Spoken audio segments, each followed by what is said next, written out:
सोनिया गांधी जी देश के शिक्षाविदों से बात करके इस शिक्षा नीति 2020 पे बात करती तो ज़्यादा अच्छा रहता है। उनके सीमित ज्ञान का दुष्परिणाम यह आया है कि उनके अंदर की और खासकर आज़ादी के बाद के कम लंबे समय तक कांग्रेस ने शिक्षा को जो मजाक बना के रखा था उसकी पोल खुली। मैं यशस्वी प्रधानमंत्री ने जो नई शिक्षा नीति 2020 जो तीसरी शिक्षा नीति तैयार करी, पहली शिक्षा नीति आई 68 में, दूसरी शिक्षा नीति 86 में। दोनों बार केवल अंग्रेजों के समय की लॉर्ड मैकाले शिक्षा पद्धति का केवल रेपर बदला था। अंदर से हमारे जितने स्वतंत्रता सेनानी, महाराणा प्रताप, शिवाजी, विक्रमादित्य, इन सब के साथ अन्याय किया और वो सारे लोग जो आक्रांत रहे उनको महान बताने का प्रयास किया, देश की जड़ों से काटने का प्रयास किया।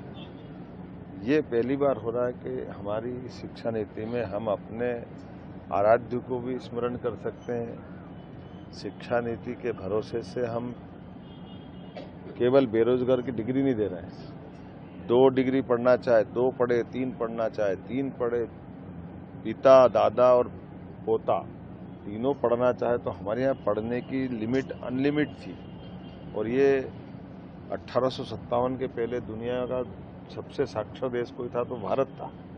लेकिन अंग्रेज और खासकर बाद में कांग्रेस ने इस चीज़ को नज़रअंदाज करा और बेरोजगारों की फौज बढ़ाने का काम किया।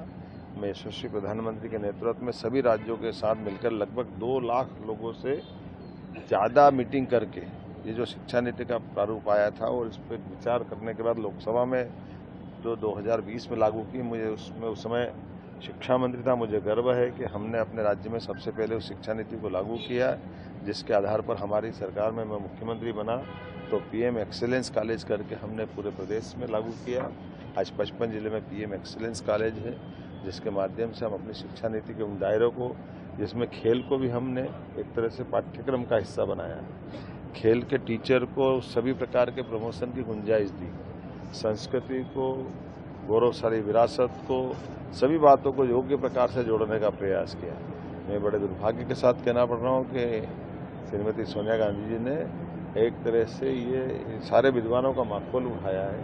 उनको माफ़ी मांगना चाहिए। उनको कोई समझदार से लेख लिखवाते तो अच्छा रहता, किसी और नादान से लिखवाकर उनने जो अपना ज्ञान बताने का प्रयास किया, ये उनके लिए भी ठीक नहीं और उनकी पार्टी के लिए भी ठीक नहीं।